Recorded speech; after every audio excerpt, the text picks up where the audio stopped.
ایک روزے کو آپ ملٹیپلائی کرتے ہیں 10 کے ساتھ، تو 30 روزے جب ہم رکھتے ہیں تو ہمارے کتنے روزے ہو جاتے ہیں؟ 300 روزے ہو جاتے ہیں۔ جو روزہ دار ہے نا، جو زیادہ روزے رکھتے ہیں، ان کے لیے وہاں پہ جنت میں ایک دروازہ ہوگا، اس کا نام ریان ہے۔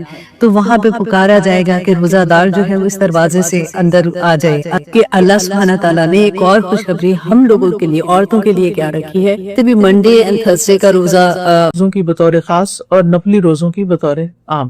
رمضان کے روزے تو ہم پر فرض ہیں، لیکن بات ہے نفلی روزوں کی جو شوال میں ہی رکھنے شروع کر دیے جاتے ہیں۔ اور روزوں کے بھی مبارک ہو، اور جن ہمارے بھائی بہنوں سننے والوں نے توبہ کی، ان کو توبہ کی بھی مبارک۔ شوال کے 6 روزوں کی کیا فضیلت ہے؟ کیا شوال کے 6 روزے رکھنے سے پورے سال کے روزوں کا ثواب ملتا ہے؟ نبیل صاحب انڈیا سے۔ جی ہاں، حدیث میں آتا ہے من صام رمضان ثم اتبعہ ستا من شوال کان ذلک من صیام الدہر او کما قال صلی اللہ علیہ وسلم۔ اور یا دوسری روایت میں یا صحیح الفاظ پورے یوں ہیں فذالک صیام الدہر، تو دہر سے مراد سال ہے۔ تو آپ صلی اللہ علیہ وسلم نے فرمایا جس نے رمضان کے پورے روزے رکھے، اس کے بعد پھر 6 روزے شوال میں اس نے رکھے اس کے بعد، تو فذالک صیام الدہر، یہ پورے سال کے روزوں کے برابر۔ شوال کے 6 روزوں کے بارے میں تھوڑی سی باتیں سماعت فرما لیں۔ رحمت کونین صلی اللہ علیہ وسلم ارشاد فرماتے ہیں جس نے رمضان کے روزے رکھے اور پھر شوال میں، یعنی جو بھی مہینہ چل رہا ہے شوال کا ہے، اس میں اللہ تعالیٰ کی رضا حاصل کر سکیں گے، اللہ تعالیٰ کی محبت حاصل کر سکیں گے۔ یہ آپ کے لیے تزکیہ نفس اور خواہشات سے جنگ کرنے کا ذریعہ بھی ہے، اپنی خواہشات کو کنٹرول کرنے کا ذریعہ۔ یہ بات ہے نا قرآن مجید میں وَنَهَا النَّفْسَ عَنِ الْهَوَىٰ فَإِنَّ الْجَنَّةَ هِيَ الْمَأْوَىٰ، جس نے اپنے نفس کو خواہش سے روک لیا تو جنت اس کا ٹھکانہ ہو۔ تو روزے میں انسان اپنی خواہشات کو کنٹرول کرتا ہے، اور اس کے ساتھ ساتھ پھر وسیع اجر بھی ملتا ہے اللہ تعالیٰ سے۔ روزہ جہنم کی آگ سے 70 برس دور کرنے والا عمل ہے۔ صحیح مسلم کی روایت میں آتا ہے، ابو سعید خدری سے روایت ہے کہ رسول اللہ صلی اللہ علیہ وسلم نے فرمایا جو بندہ بھی اللہ تعالیٰ کے راستے میں ایک دن روزہ رکھتا ہے، ایک دن، اللہ تعالیٰ اس دن کی وجہ سے اس کے چہرے کو 70 برس کی مسافت تک آگ سے دور کر دیتا ہے۔ یعنی اتنا دور جہنم سے ہو جاتا ہے انسان جب ایک دن بھی اللہ کی خاطر روزہ رکھتا ہے، اور جہنم کی گہرائی بھی 70 سال کی مسافت کے برابر ہے۔ ابو ہریرہ کہتے ہیں کہ قسم ہے اس ذات کی جس کے ہاتھ میں ابو ہریرہ کی جان ہے، بے شک جہنم کی گہرائی 70 سال کی مسافت کے برابر ہے۔ یعنی جہنم کے اندر اگر کوئی چیز پھینکی جائے تو تہ تک پہنچنے میں اس چیز کو کتنے سال لگتے؟ 70 سال لگتے۔ اتنی گہری یا ڈونگی ہے جہنم، اندر ہے۔ کیسا اندھیرا ہوگا پھر۔ جن لوگوں نے بیسمنٹس میں رہنے کا کوئی ایکسپیرینس کیا ہو تو آپ کو معلوم ہوگا کیسی گھبراہٹ ہوتی۔ کبھی آپ کو زمین کے اندر اترنا پڑے کسی بھی جگہ، چاہے پارکنگ کے لیے، چاہے ویسے رہنے کے لیے، یا کسی پروگرام میں بھی کچھ ہالز ہوتے ہیں نا وہ بیسمنٹ میں ہوتے ہیں، تو ان کی فیلنگ کچھ اور ہوتی، حالانکہ وہ صرف 1 فلور نیچے ہوتے ہیں یا 2 فلور نیچے ہوتے ہیں۔ تو جہنم تو اتنی گہری ہے، اتنی گہری کہ 70 سال تک بندہ گرتا ہی جائے، گرتا ہی جائے، گرتا ہی۔ امیجن کر سکتے ہیں وہ کتنی گہری ہے پھر۔ تو اس جہنم سے بچانے والی کون سی چیز ہے؟ روزہ۔ نبی صلی اللہ علیہ وسلم نے فرمایا جس شخص نے اللہ کی راہ میں ایک دن روزہ رکھا تو اللہ تعالیٰ اس کے اور آپ کے درمیان ایسی خندق بنا دیتا ہے جتنا کہ زمین اور آسمان کے درمیان فاصلہ ہے، یعنی اتنا دور ہو جاتا ہے انسان جہنم سے۔ اسی طرح ایک اور حدیث میں آتا ہے رسول اللہ صلی اللہ علیہ وسلم نے فرمایا روزہ ڈھال ہے، اور یہ مومن کے قلعوں میں سے ایک قلعہ ہے۔ قلعے میں انسان کیوں جاتا ہے، کب جاتا ہے؟ دشمن سے بچنے کے لیے۔ تو ہمارا سب سے بڑا دشمن کون؟ شیطان، اور اس کے بعد خود ہمارا اپنا نفس، ان النفس لامارۃ بالسوء۔ تو جب انسان روزہ رکھتا ہے تو بہت سی برائیوں سے بچتا ہے، اور کیا کہتا ہے کہ میں روزے سے ہوں، اور پھر روزے کی وجہ سے وہ ایک قلعے میں محفوظ ہو جاتا ہے، یعنی گناہوں سے بھی محفوظ ہو جاتا ہے، شیطان کے حربوں سے محفوظ ہو جاتا ہے۔ پھر روزے کو ایک ڈھال بھی کہا گیا ہے، الصیام جنۃ کجنۃ احدکم من القتال۔ رسول اللہ صلی اللہ علیہ وسلم نے فرمایا روزہ ڈھال ہے، یعنی آگ سے بچانے والی چیز ہے، جس طرح لڑائی میں تم میں سے کسی کی ڈھال ہوتی ہے۔ ایک اور روایت میں آتا ہے مسند احمد کی، رسول اللہ صلی اللہ علیہ وسلم نے فرمایا جو شخص اللہ کی راہ میں اپنی زائد چیز خرچ کر دے، یعنی جو ضرورت سے زائد ہے، اس کا ثواب 700 گنا ہوگا۔